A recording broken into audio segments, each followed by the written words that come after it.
द्या सर्वांनी. तुम्हाला काय करायचंय, फळ्यावरती एक शब्द लिहिलाय, हा त्याच्यातून नेक्स्ट स्मॉल वर्ड्स सांगितले. स्मॉल वर्ड्स तयार करायचे, मीनिंगफुल वर्ड्स तयार झाले पाहिजे. ओके, कोण येत आहे? तन्मय, चल पुढे.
अजून होतोय का?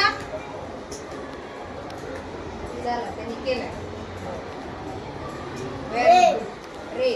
हा, हे शब्द तन्मयच्या पाठीमागे एकदा म्हणा सगळ्यांनी. म्हणा.